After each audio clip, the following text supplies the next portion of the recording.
Okay, let's start kasi may 2 p.m. meeting si Senator Koko Pimentel. Good afternoon. For a change, let's have an afternoon edition of our Kapihan sa Senado. And we're glad we're able to invite our guest for today. He is the Chairman of Committee on Trade and Industry and incoming Chairman of Committee on Foreign Relations. Let us all welcome Senator Koko Pimentel. Hi, sir. Magandang hapon po. Magandang hapon po sa inyo lahat. Sorry to have changed your regular schedule. Sige, okay. Okay, sir. On the announcement of the President regarding the term sharing scheme between Congressman Alan Peter Cayetano and Congressman Lord Alan Velasco. Sir, were you surprised? Were you consulted before the announcement of the President? No, yung term sharing idea kasi has been floated for a long time. I think ever since the Japan visit. So, medyo familiar na kami doon. And then, the party just made a proposal, a little twist na should term sharing be the formula to be proposed by the President, let the PDP nominee start the term. Yan lang yung request namin. Pero hindi namin nakuha because I think ang preference ng President is former Senator Alan Peter Cayetano. So, okay na rin yun. But the general idea is term sharing. At least there is a PDP Laban member who will be assured of his time as Speaker of the House. Pero sir, ano yung naging sentiments ng mga party mates ninyo? Naging amenable ba po sila na mauna si Senator Cayetano bago si si Congressman Velasco? Hindi, ang gusto nga namin mauna ang party mate namin. Pero so be it po. Kasi we wanted the President to issue us guidance and he has issued us guidance. So tanggapin po namin yung guidance na yun. So while waiting for his turn, ano po mangyayari kay Congressman Velasco? May mga hawakan po siya? Yung details po will have to be threshed out, no? So may meeting ngayong gabi. So hindi ko lang alam yung venue, pero may meeting ngayong gabi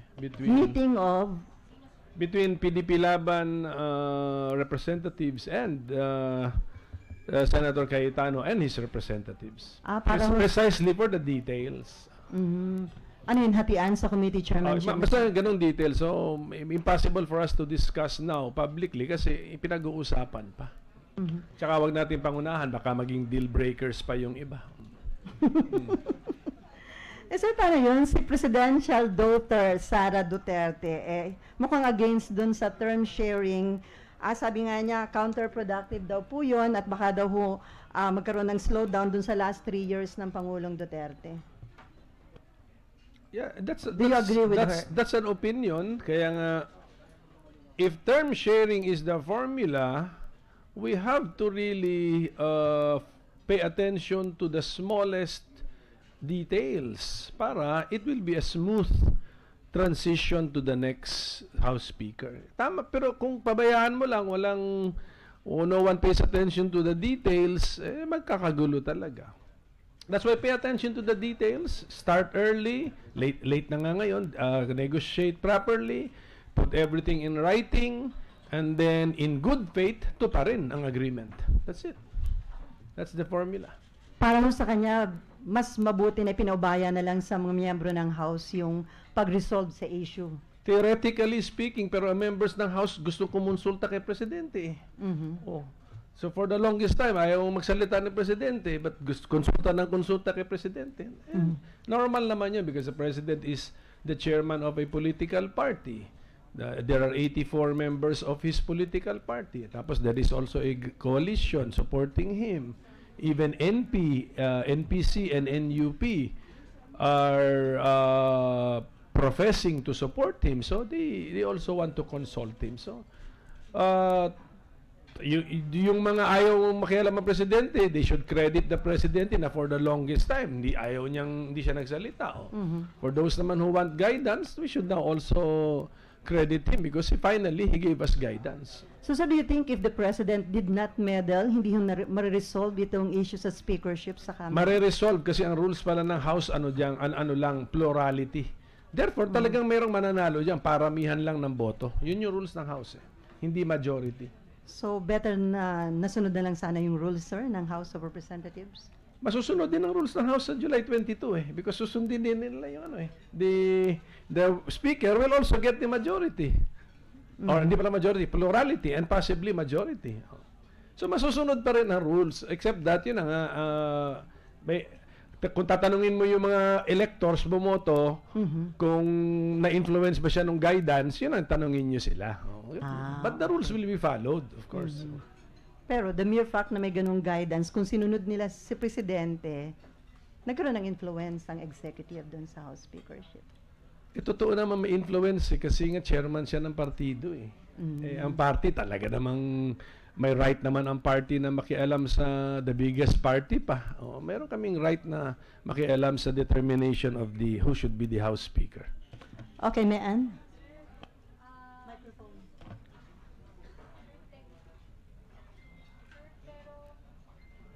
Sige.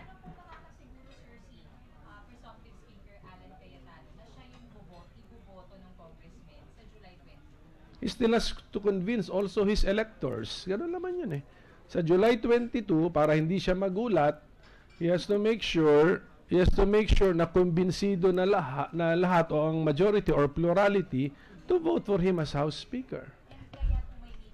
Yeah.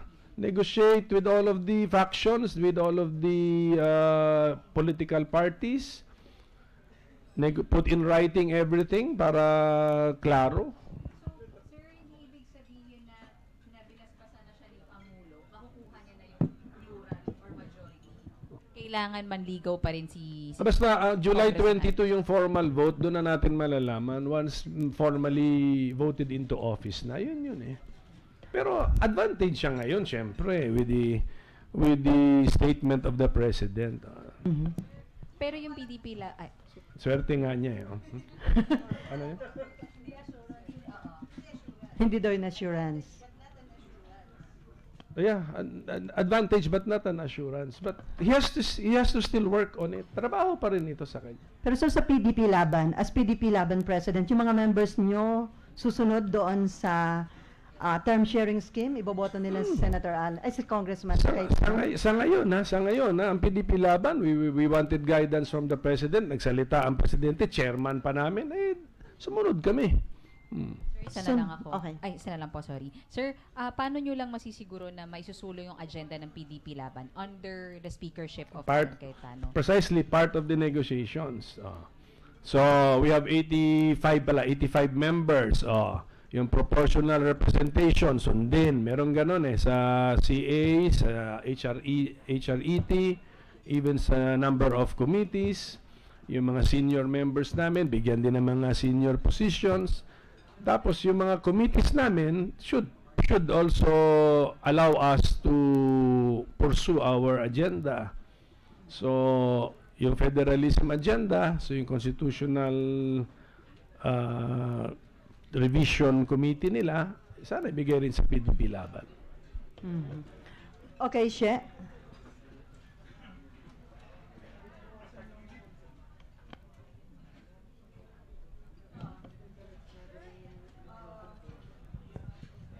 Sir, paki-expand pa ng konti. Ano yung, for example, ano yung main agenda? Ilan yung representation na hihingi ng PDP laban sa HRET? Ano yung committee chairmanship? Formula na yan. Hindi ko na maano yan. 85 divided by 300 something. Ganun yun Tapos, Yun sa constitutionally mandated party representation. Pero yung pagdating sa committee chairmanships, ano na yan, give and take na po yan. Sir, wala kayo na specific committee chairmanship na hihingin as part of the negotiation? Hawak-hawak ng PDP Laban negotiating team yung list of committees na hawak na ngayon, hawak ng 17th Congress ng party. So, as guidance din. So gusto nyo ma-retain yan, sir? Basta give and take, doon mag-uumpisa. Sir, just this morning, may sinabi si Congressman Pulong Duterte na parang meron, isa dun sa tatlo ang possibly, baka mag-kudeta, baka magkaroon ng surprise election ng ibang Speaker of the House as far as PDP Laban is concerned. Basta, kung ganun, you ask na lang Congressman Pulong Duterte. Basta kami, ang PDP Laban, nagsalita yung chairman ng aming partido na gusto naman naming magsalita. So, dapat sumunod kami. Yun lang. Unless yung kausap na namin, na negotiate kami, ay number one, masyado kaming inaabuso, masyado kaming ini-ignore, masyado kaming isinasantabi. Yun, di bang usapan na po yun? So crucial. Because he can also not sit as House Speaker kung walang support of the 85 PDP laban on July 22 when they formally vote. Yan ang importante. Sir, last from my end. Yung mga political observer na nagsasabi na yung pagkaka-entra sa eksena ni Peter Cayetano also spell some sort of a lack of trust from lack of trust of the president dun mismo sa party niya. Is that a fair assessment? Hindi naman, iba. Intriga na lang yan para lang siguro magkagulo-gulo kami. Hindi naman kasi marami naman factors influencing a person. Maraming factors influencing you, influencing me, influencing the president. Yung utang na loob niya nung 2016 pagtakbo. Siyempre siya lang naman ang nakaalam sino lahat ng sumuporta sa kanya. Gaano kalaki ang suporta ng tao sa kanya. Siya lang naman ang nakakaalam. No? So, ano po yan? Iba-ibang factors po yan. Sir, mag-follow up lang ako. So, crucial yung meeting tonight kung sakaling maraming gusto ang PDP Laban na hindi maibigay na committee chairmanship, pwedeng hindi sumuporta ang mga PDP Laban members kay kay Congressman Cayetano. Basta wag na lang natin, basta ang gusto ko sabihin, in the true spirit of a negotiation, dapat give and take. So, kung Ang laki ng niya ang laki naman yung take na niya House speakership yung take mo yun. O di give and take. pero kung hindi siya mag-give at take lang ng take, ano yung Di ba ibang usapan kasi yun because implication? you can never sit as House Speaker kung wala kang ang plurality of the votes cast on July 22. So, paramihan ang plurality. Majority is 1/2 + 1 of dito sa Senate 13 plurality. Majority sa Senate. Okay. From GMA 7 and then Jojo.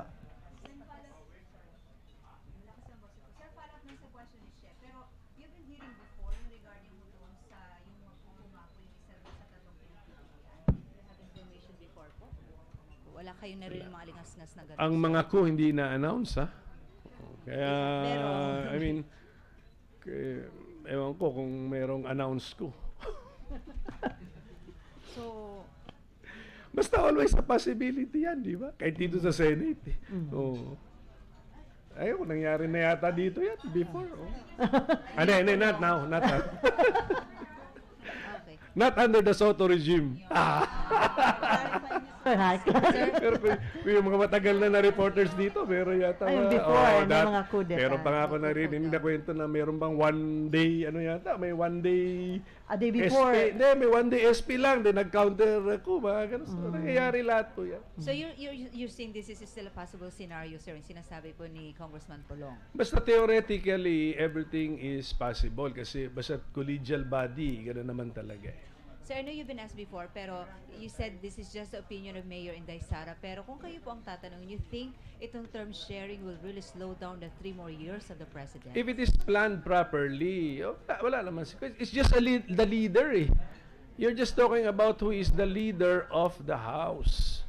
So, kung matagal nang nag-agree yung entire body that we will change our leader, but we will not change our agenda, we will not change our working style, we will not change a lot of things, or even if we change a lot of things, we are clear about the changes and then walang manggugulo to throw a monkey wrench on the plans. It can be a smooth term sharing. Okay.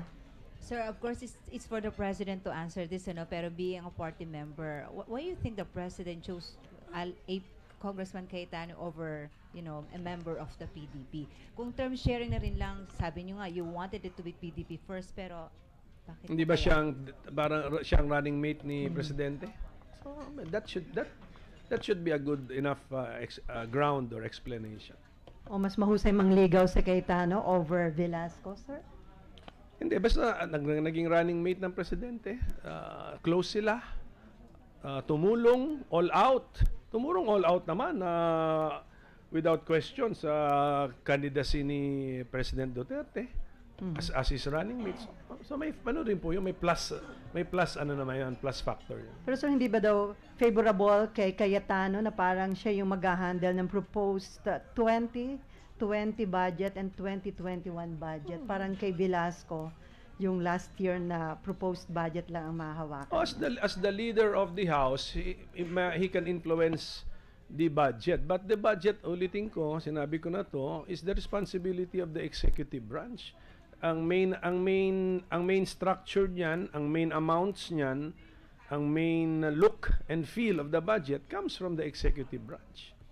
So the leader of the House and the Senate may influence it to change a little, pero ang main essence pa rin ng budget comes from the executive, because kung binago talaga ang essence of the budget ng Congress, that's why papasok dito yung logic of the line item veto of the president. He can return the budget to his original proposal by vetoing the line items he disagrees with. Okay, Jojo, Myla, and then Shea again. Sir, kanina nabanggit nyo, wag lang aabusuhin yung mga miyembro ng PDP laban. May pang-aabuso bang ginagawa Senator Alec Peter Cayetano? Hindi, mag-negotiate pa nga ngayong gabi. So malaman nga natin yun. Ano lang naman yun, ano lang yun, general reminder lang yun, di ba? In a negotiation, you negotiate as equals, you negotiate in good faith, and you negotiate clearly. Kapag hindi nangyari yung in-expect ninyo, yung nangyari nung kay Alvarez at saka kay PGMA, posible mangyari this coming Basta ulitin ko, theoretically possible naman lahat eh. Not only in the House, but in any collegial body. Okay, Myla.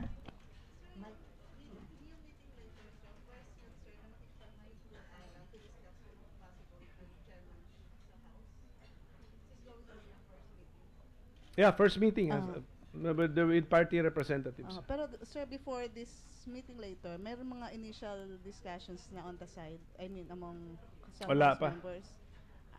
Wala. Maybe with some members of the party, but this time the negotiators will be yung frame of mind nila negotiating as a party. So when you say susundin niyo si President dahil yun yung sinabi ni President na term sharing, ibig ba sabihin, sir, hindi pa safe na sabihin na written in stone yung Ano daw? written in stone yung ganyang setup? 85 yung itatry naming i-commit na boto. 85, the rest di na party mates eh. So 85, 300 plus, di ba 300 plus, 85, so may 200 plus pa. Na, pero mas hindi namin pero yung pinapakita. 85 sir na yun, buo ba sir yun? Yun na nga, ibubuo talagang we will have to now, kami naman exerting effort na toe the line, be solid, vote as a party. Pero hindi yun madidecide tonight. As we speak Wala, now, negotiations lang nga tonight eh. And I mean yung ibig To show good faith, to show to feel how we are treated. I mean, ibig sabihin, sir, yung solid support, sir, hindi madidecidean, hindi makukommit kay Alan later tonight when you meet with him. Yung 85 na yon from the PDP. Basta ano naman yan, responsibility ng party na we will also exert effort na buo dapat yung 85 when we commit the party. Buo dapat yung 85. Ngayon, alam mo naman, sa Philippine politics tayo, mahina pa ang party system, kaya nga pinapalakas natin. Kung meron mang hindi sumunod pagdating ng panahon, then kami naman ang bahala naman doon sa sistema namin. How do we discipline party members na hindi sumusunod? Iba namang issue yun. Pero sir, may members ba yung PDP laban na nag-express nung objection dun sa term sharing scheme na ini-announce ni Presidente? Hindi lahat amenable?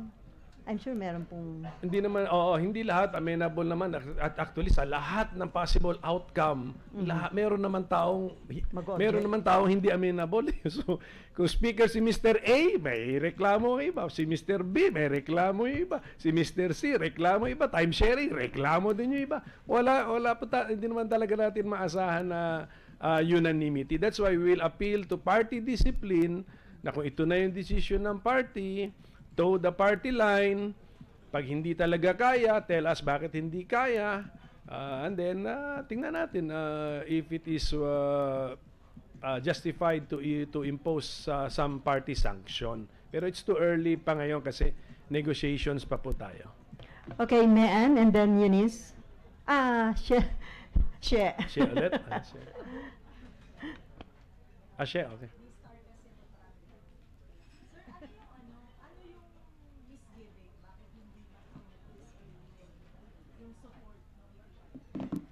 Una sa lahat, wala pa naman kaming time to consult all of them. Hindi pa namin sila nakakonsulta isa-isa. Basta the point is, common sense yun sa party leadership na kung may decision, we call on the party members to toe the line. Pero ngayon, the party decision now is to form the team to negotiate with the Cayetano camp for the details of everything. Ang everything is sa 15 months niya, and sa transition, and then sa 21 months din namin. Tapos, sir, yung process of disciplining your members, ano yung possible sanctions doon sa if at the end of the day will fail to follow the so-called party discipline? Well, nasa constitution na namin yan, pero it's too early to talk about ano pa kasi we have not yet really issued the final instruction to toe the party line kasi negotiations pa nga ngayon eh. So, yan, ilan yung aming committees, nabibigay ba, natutupad ba? Yan, marami pa po yan. Kaya nga medyo gipit na tayo 4 times, so talagang dapat marami pang gawin si Congressman Cayetano and of course his camp and PDP Laban. And as well as the other parties because 85 lang naman kami. He has to also involve the other parties. Yung party list. Yan pa. Hindi madali maging House Speaker. Sir, and then last lang on this issue. What's the logic behind being the first term or the first 10 months or 15 months Speaker of the House? Ano yung logic? Bakit gusto nyo? Yung sinabi ko nung kasi ang feeling namin, ang party na if at that time when we made the pronouncement at that time na kung pabotohin ang mga members ng House and then plurality lang, ang belief namin it will be Congressman Velasco who will be victorious. No, just to respect, sabi namin just to respect the current will of the members of the House as we perceive it to be at that particular time. So sir, before the opening ng 18th Congress sa July 22, ang PDP Laban magkakaroon ng consultation? Yes. For final decision. Kung meron ng feedback as to ito na. Siyempre, i-gather namin yung 85 namin. This is what we got. This is our committees. Itong ating dine-designate. Siyempre, yung hindi na-designate, hindi naman lahat yan ma-accommodate. Medyo sabihan sila bakit hindi sila na-accommodate. Maybe, yung iba siguro, first termers. Pati yun, linilista yun eh. So, yung third term, second term, and neophyte. Okay, Eunice and then Mean and another Mean. Sir, good afternoon po. Sir, you said kanina everything is possible, even coup. So, for you, sir, ano yung mga factors na pwedeng mag-trigger para dun sa coup? Wag na muna natin pag-usapan yan kasi pero being a political body, they can use any reason, di ba? They can use any reason kahit na unhappy, sabi niya, unhappy ako sa leader ko. Ayun. So, bakit ka unhappy? Kaya iba-ibang reasons na po yun. Okay, Mean. Sir, yung mamaya, ilang representatives po and kasama si Congressman Lord Alan doon sa makikipag-meeting? Hindi ko alam. Basta designate na namin si Johnny Pimentel, Congressman Johnny Pimentel, Congressman Dong Gonzales. Then authorized na sila to invite as many kung sino yung pupunta. Sir, okay lang, mag-charter change ako. About House Speakership pa rin? Sige. Sir, bukod dun sa Sir, bukod dun sa mga committee chairmanship, ano pa yung gusto nyong ilalatag nyo kay Senator kay sa Congressman Alan? Ang advice ko kay Congressman Johnny Pimentel, committee CA HRET, no, kasi tapos pati yung transition pag-usapan na. Pati yung transition, yung 1521 yun eh. Pag-usapan na yung transition. When does yung transition period, imposible namang sa end ng term saka lang mag-uusap. Dapat sa 10th month ba, 11th month ba, pinag-uusapan na. O, other issue na tayo dahil house affairs yung ating. House affairs.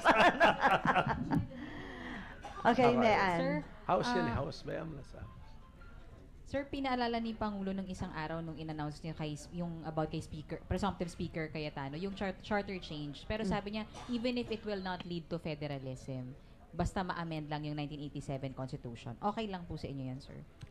Sa akin, personally, hindi. And then I will just explain to my party members na ang PDP Laban advocated or advocates for charter change because of federalism. Hindi lang yun just para lang mabago ang Constitution. So, yun sana. Pero, if there is, kaya sabi ko, what are the other proposals? If they are also brilliant ones, then we are open to supporting. Pero I will just, back to basics, dapat kami sa party na the reason why the party advocates for charter change is for the adoption of a federal system of government. That's the basic reason why. Sir, ano yun? Magkakaroon ka ba ng conscious effort to, paano ba, dialogue or remind the President na federalism yung end goal supposedly and not just to amend the 1987 Constitution? Oo. I'm sure Will you remind I'm him? sure he will not mind na the federalism amendments are also to be discussed or to be introduced. Ang sinasabi lang niya siguro yung time, wala nang time sa 3 years niya. Pero it doesn't mean na give up ng party yung basic objective niya of the adoption of federalism. So, sir, will you file proposed bill regarding federalism? Yes. May we know what kind of federalism you are going to pursue? A federalism lang na strengthening local governments. The relationship between national and local will be in the Constitution, so that protected na yun. So hindi lang yun, it's not delegated by law like a code. Ngayon kasi code eh. So andun. And then there will be sharing of resources, of course, and then there will be yung pinpointing of responsibilities. So merong exclusive functions of the national, exclusive functions of the local, but given the complexity of modern society, meron din shared power sila doon. Pero yung sharing nga, kailangan may intergovernmental body to resolve, to be the referee, kasi kung minsan mag-aaway yung sa shared power, mag-aaway yung dalawa, sino ang magpe-prevail. So meron tayong mga ganong intergovernmental mechanisms na kung makikita ninyo, preview nasa Bangsamoro Law, Organic Act. But sir, according to Senator Ralph Recto, yung ginagawa ngayon ni Mayor Isko Moreno sa Manila, parang indication na no need to amend the Constitution, no need, ganun naka-powerful din ang isang para local. lang maglinis. I mean, hindi naman kami nag-aamin para lang malinis ang daan. Yun lang. Kung yun lang, di kailangan talaga ng amendment ng Constitution kung linisin lang ang mga daan. I mean,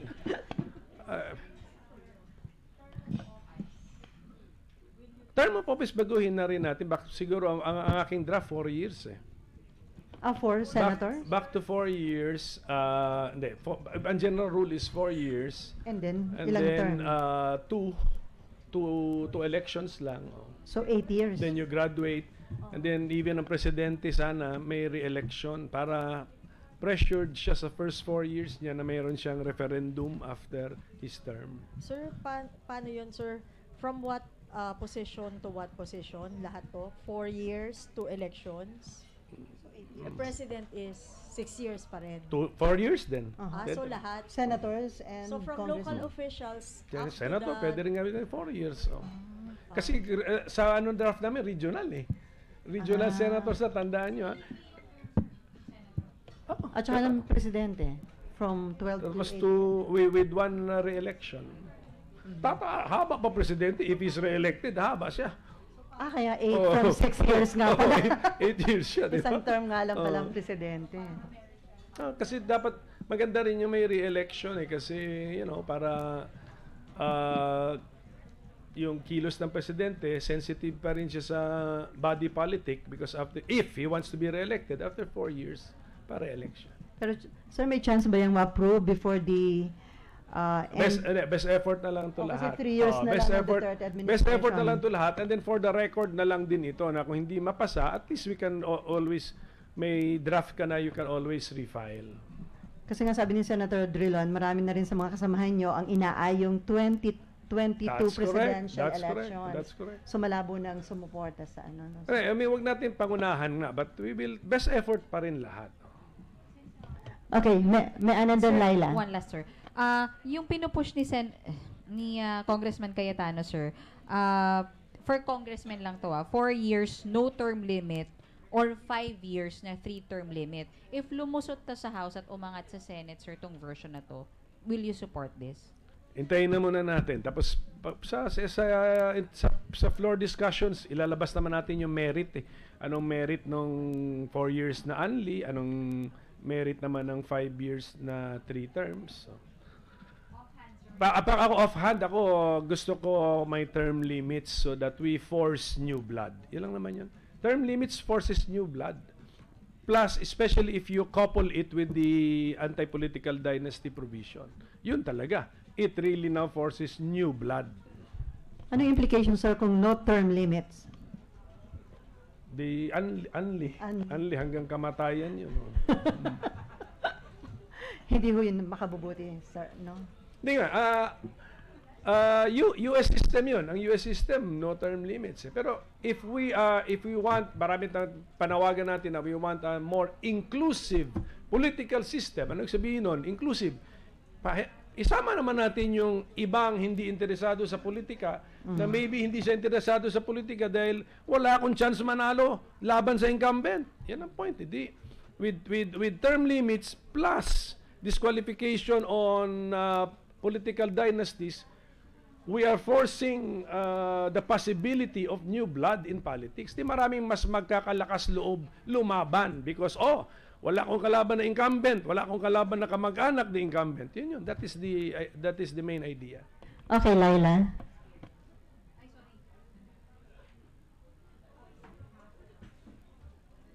How big of a factor is the president's support for the success of your federalism bid, especially now that he's changed his tune na?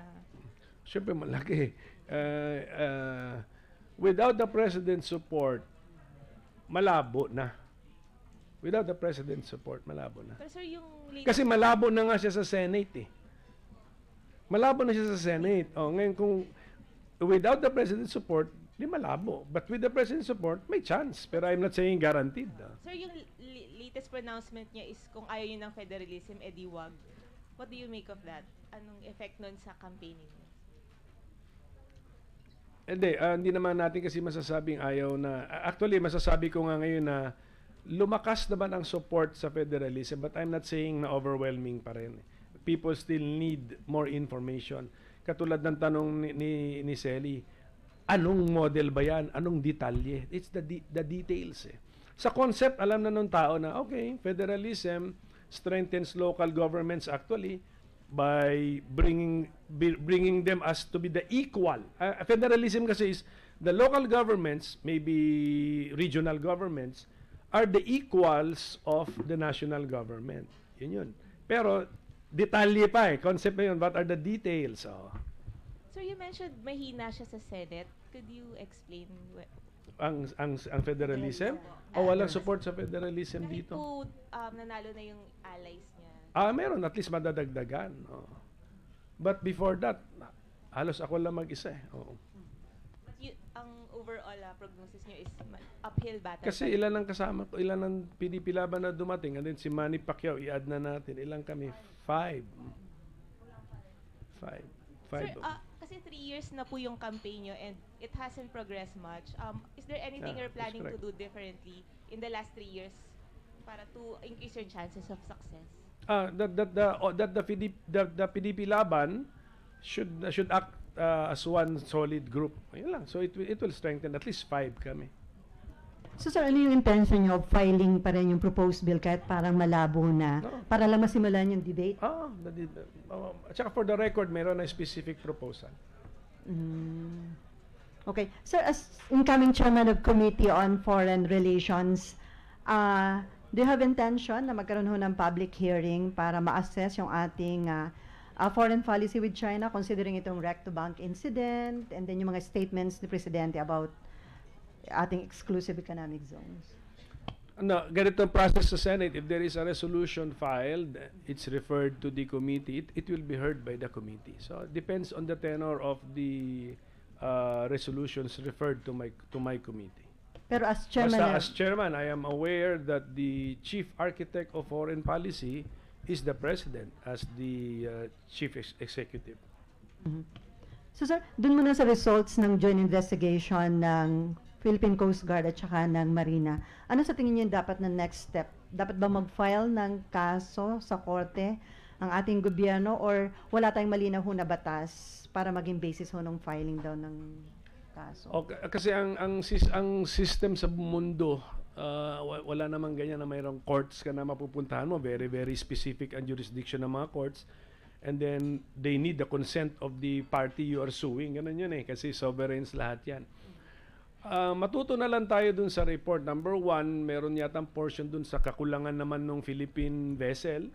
So, that means we need to enforce our laws. Baka kasi yung kulang niya ng visibility also contributed to the collision. So, yun naman yung logic behind all of these regulations. Na maging visible ka, may watchman ka doon, mga tagabantay. So, number one is we have to enforce our laws. So, that means our laws are already up to date, except that hindi rin pala nasusunod. So, i-enforce natin siya. Then, number two, we should now be thankful to our Vietnamese brothers for saving our countrymen. Pasalamat tayo kasi as fellow ASEAN din natin ito, and we have to now strengthen our bilateral relations also with Vietnam. Nakita niyo naman yung action nila. And then number three, well, if ito ipasa ko na ito sa Foreign Affairs Secretary kasi silang experts diyan.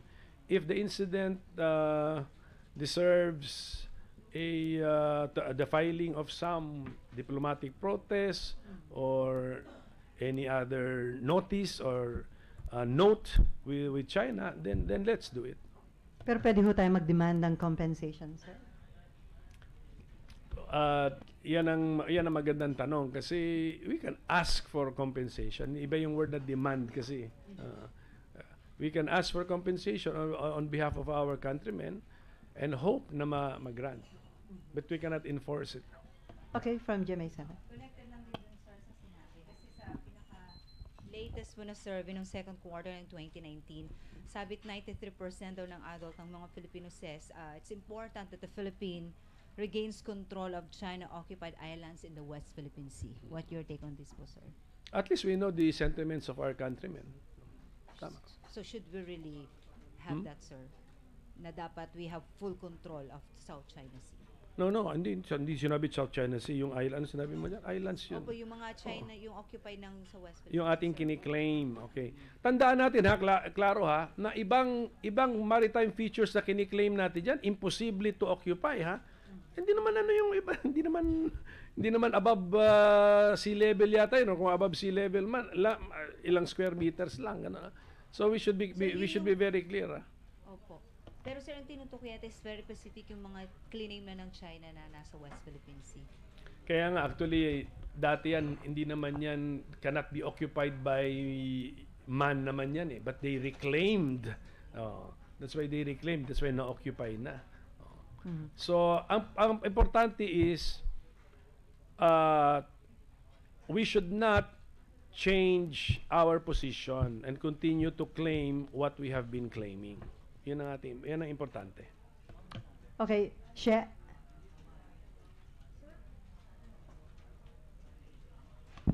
Sir, during the previous week, sinasabi ni Senator Lacson na we can invoke the Mutual Defense Treaty. Yung bang Committee on Foreign Affairs, do you have I think you have the oversight function to look into treaties entered into by the Philippine government? Treaties. Yes, sir. So, do you see the necessity for us to review this? Kasi medyo outdated na siya, the likes of MDT. Okay. Tandaan nyo sa treaty, it takes two to tango dyan, ano? So hindi lang naman tayo gumawa niyan eh. So uh, we will ask the other party if they're interested in reviewing that treaty. Pero tama ka, it's an old treaty, and then meron yata mga ambiguous phrases dyan, terminologies like attack from the Pacific side, may mga ganong terms dyan. So, tandaan mo na ang Pacific side ng Pilipinas is eastern side. Sir, si Attorney Chel Jokno criticizing the government for talking his client secretly para daw i-withdraw yung petition asking for an environmental protection order from the Supreme Court. Sino yung client niya? The fisherman. You meant connected niya sa collision? Okay. So, tama po ba yun? Kasi sabi niya that is suspicious to talk his client secretly. It violates legal ethics according to Attorney Jokno.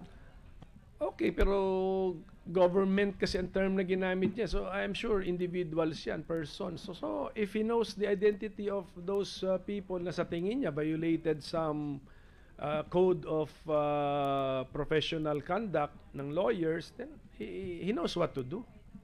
Alam naman niya na he files the disbarment or suspension or disciplinary action against the lawyer.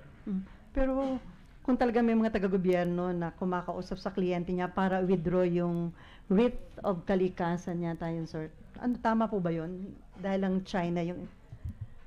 Hindi, ang dami na loaded na masyado yung question mo. Ang dami na assumptions dun na number one, totoong may kumausap, totoong taga-gobyerno, at totoong dahil lang sa China kaya kinausap. We cannot answer the question. Basta, ang gusto sabihin, I'm not even sure kung kunyari ako may kliyente and then somebody was able to convince my client to withdraw a certain petition, if that person is a lawyer, kung meron ba akong ground to sue him sa code namin o professional ethics namin. So, if may ground si Attorney Jokno, kasuhan na niya. He knows what to do. Hindi naman yun, sir, indication kung sakali na takot ang ating gobyerno na may mag-file ng kaso na about the writ of kalikasan. Tandaan mo yung kaso na yan, internal process yan. Sa loob lang naman ng Pilipinas yan. Sa writ of kalikasan, sa Supreme Court. Right? Sa Supreme Court line. So, huwag tayo masyado mag-imagine na natakot ang China sa internal processes natin. Hindi nga natakot na nag-file tayo sa International Arbitral Tribunal. Hindi nga nag-participate. Sorry, ka-clarify ko lang. So, yung review dun sa MDT, clarification lang, kung interesado lang yung other party, pero kung yung US hindi mag-indicate ng intention for review. Alam mo, the other party can even say, it's time to terminate that. Wala tayong magagawa, It takes two to tango, So, it's not yet parang necessary for us to review, or? No, it's necessary for us to review. Review all the treaties. Once ongoing yan. I'm sure DFA reviews all treaties. And then ito specifically, since of a defense nature ito, the DND. And I think nagsalita na yata ang DND, there is a need to review the Mutual Defense Treaty. Pero sir, on the from your end as chair of the Foreign Affairs, you will exercise your oversight function and review it also? We will review it also, and we will ask those who have reviewed it, what are your findings? Anong nakita ninyo? Anong opinion ninyo? And then we can ask now the DFA, if we want to propose changes, what is the procedure? Sundin na. And should we? Sir, last na lang. Yun dun sa findings sa Marina. Ano yun? Is that tantamount to saying na parang dead end na we have these findings and then since hindi naman to nire-recognize ng other party, parang dead end. Hanggang saan lang? Kaya nga ang sinabi ko, we act on those within our control. So, ito yung findings. Meron pagkukulang. Ibig sabihin nun, ang pagkukulang ay compliance with our laws. Andiyan naman yung laws and regulations natin. So, yun. Challenge sa ating executive branch yan to enforce the law to make sure our vessels also comply for their own safety. Although, possible naman na may fully compliant vessel and yet nagbanggaan pa din. That's possible. Pero as far as parang asking for a compensation or making the other party responsible or answerable, The asking, kontrolado natin. Kaya nga asking, we can ask. We can refer that to the DFA. We can ask on behalf of our countrymen. But we cannot execute our finding. Walang mechanism in the world stage na familiar tayo sa domestic stage na merong court case, may decision ng korte, final na, execute, punta tayo sheriff, si sheriff to execute, hingi ng tulong sa PNP. Wala pong ganyang sistema sa world stage, sa world level, okay?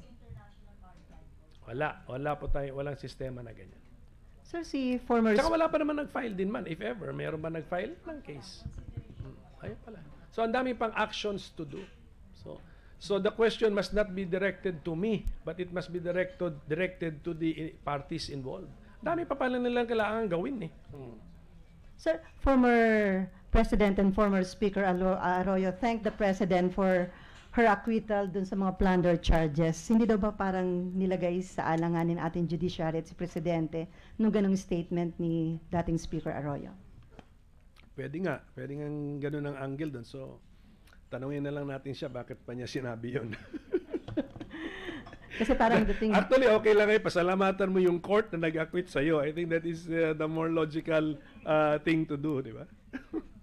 So parang dating, sir, inimpluwensya ni Presidente yung judiciary. Kaya siya... Pero in all honesty, hindi ko na-encounter yung sinabi mo. Hindi ko nabasa, sorry. Hindi ko nabasa. Kailan yung sinabi? Sir, few days ago.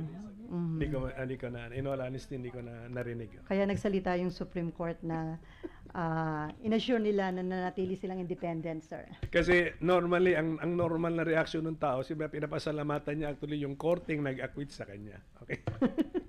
Sir, the President is going to deliver his fourth SONA on July 22. What do you wish to hear from him?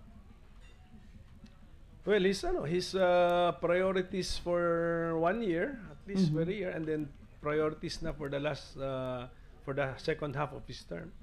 Sana sabihin niya muna rin sa amin ano yung gusto niya ma-achieve namin in this year, in itong session, in that session. Kasi he will also deliver another address naman in the next, di ba? So, pati yung mga kanyang priority o legislative agenda. Yeah, legislative. So, hindi niyo na-expect, sir, yung federalism na isa sa babanggitin ni Presidente? I guess baka may mention on charter change, the more generic term. Baka meron pa. Kasi iba yung charter change, mas malawak po yun. How about yung accomplishment? Marami na bang pwedeng, kasi nasa midterm na si Presidente, tapos na yung first 3 years. Accomplishments kasi alam naman na rin natin lahat. So baka pwedeng, banggitin na lang niya as a list. Pero devote more time on what you want Congress to do to help you achieve your objectives. Kasi there are some executive action, sabihin na lang niya, ito gagawin ko. Wala naman kami participation doon eh. Then kami, bigyan niya kami ng yung aming legislative action which will complement his executive actions or which will make possible his plans. Asya, may follow-up ka tungkol doon? Ihahabol ko lang. Hindi naman kayo pagod na makinig ng lengthy speeches, no? Na 2-3 hours of just sitting there and listening to the President. The obligation namin yun po. Kahit gawin niyang 5 hours, we have to be there ng 5 hours. Kung gagawin niyang 1 hour, okay lang din. 45 minutes, okay din. Okay. Sir, mag-shift lang ako ng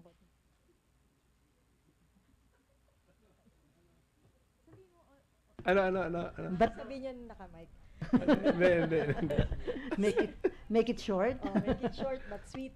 Sir, sa Senate, 5 PDP Laban members, if I'm not mistaken, kayo yung pinakamarami so far. Can you as the party president assure a solid and continuous support to the Soto leadership up to 2022? That there will be no possible move to change the leadership as far as your party is concerned? Basta kami, we're happy with the leadership of SP Soto. Sir, paano yun? Happy kami. At saka wala rin ako naririnig na any complaint. Yung naman sa NP yata, they just wanted to be clarified sa committees, and I heard ayos naman na lahat. So, okay. Pero sir, meron kiniklaim na may HNP block sa Senate composed of yung tatlo yung PDP Laban members and then NP members plus Senator Bong Revilla. So parang HNP block composed of 7. Okay lang, mga blocks lang naman yan eh. Tapos within the block, merong iba-ibang parties sila. Parang yung so-called macho block, seatmates, iba-ibang parties din naman sila eh.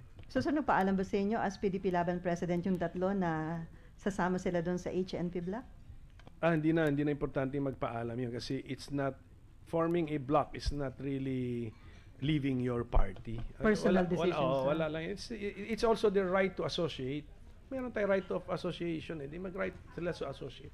Ang importante, you're not transferring party, but once you transfer party, may automatic mechanism kami ron sa party constitution namin. Yung loyalty still lies to the party, not to the coalition or to any affiliation. Okay. Ang importante, if ever there will come a time that the party position is different from whatever is the block leadership's position, alam nila kung saan sila lulugar. Yan importante. Pero sa ngayon wala pa naman kasi it's just a block siguro for political purposes na they will coordinate their bills that they will file. May pwedeng ganun kasi that they will sign as co-authors for bills and then they will support each other's bills. But don't tayo sa substance. But if there is a bill, for example, na against the party position, yun na, doon na dapat the party member should now choose saan siya. Okay, last 2 question kasi 2 p.m. may meeting si sir. Sir, ano yung magiging priority bill na isusulong mo dito sa Senate? Actually, nag-start na, in case you still did not know, nag-start na ng file ang mga senators ng bills eh. Nagti-10 na kami, may naka-file na ako ng 10 parang binigyan kami ng 10 each muna, then another 10. I've already filed as promised during the campaign, kasi promise ko ito, the Magna Carta for the barangays, bill abolishing the travel tax, the National Center for Geriatric Health and Institute, sabi ko yung improve the healthcare for aged Filipinos, mga ganun. So I have bigger pie, bigger slice, solid waste importation ban, di ba? Yun yung sinabi ko rin sa kampanya yan. Department for OFWs, value for money procurement, yung pondo sa pagbabago ko at pag-asenso, yan yung small fund to fight the practice of 5-6. And then to teach computer code in the schools, Computer Science in Schools Act, and then expanded Balikbayan box program. Yun yung sabi kong kung 1 Balikbayan box per month per registered OFW, we make tax-free as a benefit. So sir, hindi nyo na i-refile yung proposal nyo na mag-create ng Department of Waters considering yung water... Second ko na yan, second batch. Pero yung sinabi kong 10 na yun, filed already. So yung bigger pie, bigger slice is the national taxes. Share in the national tax. Mas malaking share ng mga LGU, sir. Oo, because, di ba, ang share ngayon is so-called IRA. Share ng local government galing sa internal revenue tax. Binabago ko yung konsepto, ang share will come from national tax. Ibig sabihin nun, not only from taxes under the National Internal Revenue Code, but isali yung taxes under the Tariff and Customs Code. So, bigger pie. And then bigger slice, kaya nga, bigger pie, bigger slice, gawin na nating 50%. Ating kapatid na ang national government at LGUs. Pero within the LGUs, may formula pa rin yun, di ba? Provinces, cities, municipalities and barangay, may formula how they will now divide their half of the pie. So sir, para mas matulungan yung mga LGUs na magkaroon ng malaking pondo para improve nila yung mga localities nila. Actually, related ito sa case na final ni Governor Mandanas. That's why iniintay natin yung kasong yun. That case, pag maging final executory na yon, might affect the terms of my bill. Okay, depending on the ruling of the Supreme Court. Okay, Malu? Sir, yung 17 Congress, naging issue po yung mga bills na nabibito ng Pangulo. Sa tingin nyo ngayong 18th Congress, mangyayari pa rin yun? Kasi considering na nandyan na si Senator Bongo. Dalawa na bali ang tulay ng Senado to the executive branch. The first one is the PLLO. So, ordinary tulay lang yon, Senate to executive branch. May second tulay tayo ngayon. Senator Bongo to the President himself. So, lesser na siguro ngayon talaga. Tama ka, I expect lesser, because their coordination is better. Pero sir, sa tingin nyo naman magiging independent pa rin yung Senate. Tsaka yung kumbaga yung hindi ba yung mga mapapag-usapan nyo mapaparating sa, yung mga secret na mapapag-usapan nyo mapaparating sa Malacanang? Well, conscious na lang dapat lahat. Pero lahat, napansin ko, kahit wala pa naman dito si Senator Bongo, lahat na napapag-usapan, umabot sa media. Oh. So, what else is new? Yan Sir Senator Dick Gordon na baka daw may mga pag-usapan kayo sa mga meeting ng senador na hindi dapat makarating pero dahil kay Bongo or kay Bato makarating daw sa palasyo. Pero hindi sila to blame doon. I mean, if you don't want something to reach Malacanang, wag mo na sabihin. Actually, lahat naman yata ng closed doors namin umaabot din sa inyo. I don't know. You're free to confirm or deny.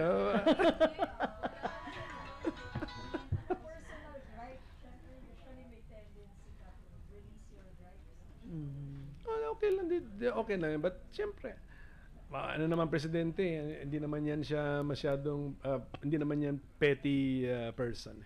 Sir, may we know your stand sa divorce bill? Okay, and ang divorce, ulitin ko, no, ito sa campaign din, tinanong din ito, is a loaded word. Pag sinabi mong divorce, lalo na tayo mga Pilipino, we're familiar with the US-style divorce na umaabot na sa no-fault divorce. Ano ibig sabihin ng no-fault divorce? Ayaw na namin sa isa't isa.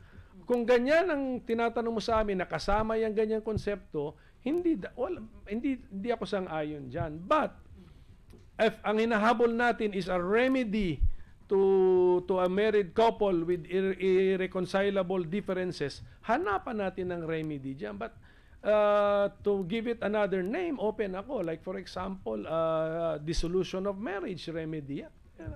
Which can amount actually to a divorce, except that hindi siya umabot sa all the way to that American style divorce na wala nang reason. Basta because the love is gone. Ganun lang.